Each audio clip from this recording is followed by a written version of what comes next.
Gateway of India बोट अपघातात अजूनही काही जण बेपत्ता आहेत। गोव्याहून आलेलं एक कुटुंब अजूनही त्यांच्या मुलाला शोधतंय।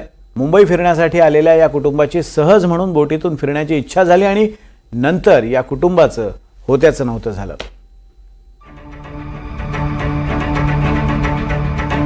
सात वर्षांचा हा चिमुकला Johan Pathan gateway of India मधल्या अपघातानंतर जोहान बेपत्ता आहे। जोहानचा 10 महिन्यांचा छोटा भाऊ अजान आणि वडील पठाण या दुर्घटनेत बचावलेत, मात्र जोहान आणि अजानच्या आईचा या दुर्घटनेत मृत्यू झालाय। पठाण कुटुंबीय गोव्याहून 2 दिवस मुंबई फिरण्यासाठी आले होते। गुलाब्यात खरेदी केल्यानंतर बोटीतून फिरायचं त्यांनी ठरवलं।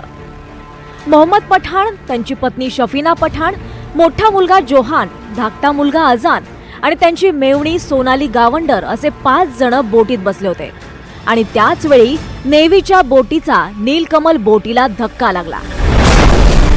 फर्स्ट इंसिडेंट जब लगा ना वो बोट, तभी हम लोग चिल्ला रहे थे क्योंकि उनको बचाने के लिए। हमें नहीं लगा कि हमारे बोट में पानी आने वाला है, तो वो जो मरे हैं उनके लिए हम लोग चिल्ला रहे थे।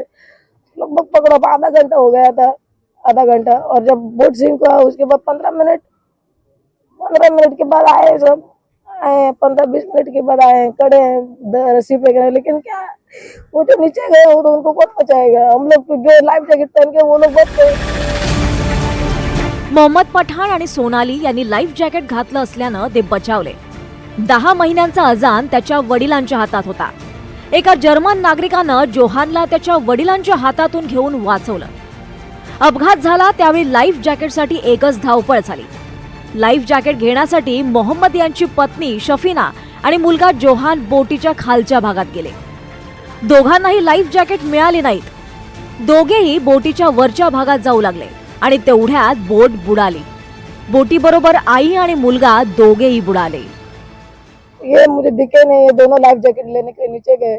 हम लोग ऊपर थे तो बोला लाइफ जैकेट पहनो पहनो, तो ये दोनों नीचे गए लेने के लिए। उसने नीचे से बोला मुझे कि लाइफ जैकेट खत्म हो गया, सोनाली लाइफ जैकेट नहीं मिल रहा है। मैंने बोला ऊपर आओ वापस, तो लोग भाग के आ रहे हैं, उसको जगह ही नहीं ऊपर आने के लिए। मुझे उधर से दिख रहा है ऊपर से कि वो उधर है घड़ी।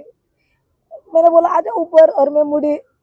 बाद में मैंने इतना ही सुना, हम आगे मैंने मुड़ के देखा तो नहीं, पानी सब। तो लाइफ जैकेट पहन के वो लोग बच गए जो बिना लाइफ शिप, वो बोट पे लाइफ जैकेट ही नहीं।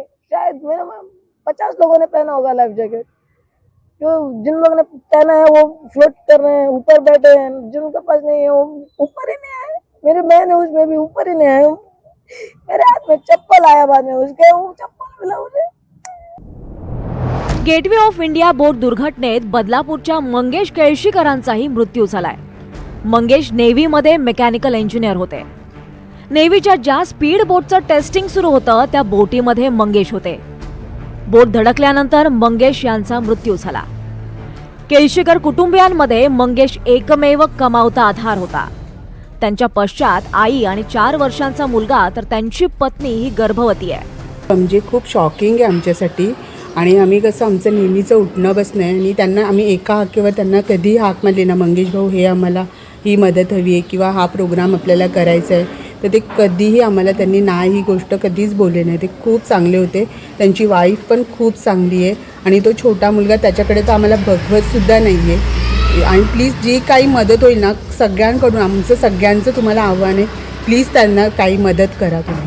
खूप छान होता, मनमिळावू होता। प्रत्येक कार्यामध्ये सहभागी व्हायचा। खूप मनमिळावू पोरगा होता आणि वय त्याचं अजिबातच नाही, 30 ते 33च्या आसपास असेल। त्याच्यानंतर त्याची एक पत्नी, एक छोटं बाळ आहे त्याचं 5 वर्षाचं, आणि आता ती 3 महिन्याची प्रेग्नंट आहे। अशी अत्यंत दुःखद घटना झालेली आहे आज या ठिकाणी।